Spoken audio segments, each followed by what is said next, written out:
हाय दोस्तों, 16 फ़रवरी 2023 को YouTube की तरफ से बहुत बड़ा अपडेट आया है, जिसकी वजह से इंडियन यूट्यूबर्स में एक खुशी की लहर सी दौड़ रही है और इस लहर का नाम है नील मोहन। दोस्तों 16 फ़रवरी को YouTube की तरफ से अपडेट आता है कि सुज़ैन वोचिस्की, जो YouTube की CEO थी, उन्होंने रिज़ाइन कर दिया है और अब YouTube के नए CEO हैं नील मोहन, जो एक इंडियन अमेरिकन है।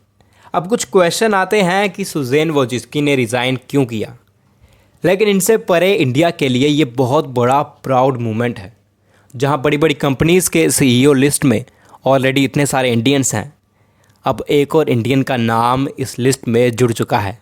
बड़ी खबर आ रही है, YouTube की CEO सुज़ैन वोचिस्की ने इस्तीफा दे दिया है। YouTube का नया CEO नियुक्त किया गया है। वो YouTube की मौजूदा CEO Susan. YouTube CEO has stepped down and an Indian American is set to take it over. नील मोहन है कौन और इनकी एजुकेशन और इनके YouTube के CEO बनने तक के सफ़र पर नज़र डालते हैं। नील मोहन का जन्म 1973 में लखनऊ में हुआ, लेकिन इनकी ज़्यादातर स्टडी फ़ॉरेन में ही हुई है और इन्होंने अपनी ग्रेजुएशन स्टैनफोर्ड यूनिवर्सिटी से इलेक्ट्रिकल इंजीनियरिंग में की। साल 1996 में IT कंपनी एक्सेंचर से इन्होंने अपने करियर की शुरुआत की। 1997 में नेट ग्रेविटी के स्टार्टअप में काम किया, लेकिन उसी साल 1997 में नेट ग्रेविटी को डबल क्लिक ने खरीद लिया। डबल क्लिक में वाइस प्रेसिडेंट बनने के बाद भी इन्होंने अपनी पढ़ाई नहीं छोड़ी और 2003 में MBA करने के लिए फिर से स्टैनफोर्ड चले गए। 2007 में गूगल ने डबल क्लिक को ख़रीद लिया और फिर इनकी जर्नी शुरू होती है गूगल के साथ। 7 साल काम करने के बाद गूगल ने इनको YouTube का चीफ प्रोडक्ट ऑफिसर बनाया। इन सब के बाद YouTube ने YouTube TV, YouTube music, shorts जैसे बेहतरीन प्रोडक्ट्स बनाए और इन सब में नील मोहन की बहुत बड़ी भूमिका रही है और आज 2023 में इनको YouTube का CEO बनाया जाता है। तो दोस्तों CEO बनने तक की जर्नी इनकी बहुत लंबी रही है। अब नए CEO के बारे में थोड़ा बहुत जान लिया है, तो कुछ पुराने के बारे में भी जान लेते हैं। सुज़ैन वोचिस्की 2014 में इनको YouTube का CEO बनाया जाता है।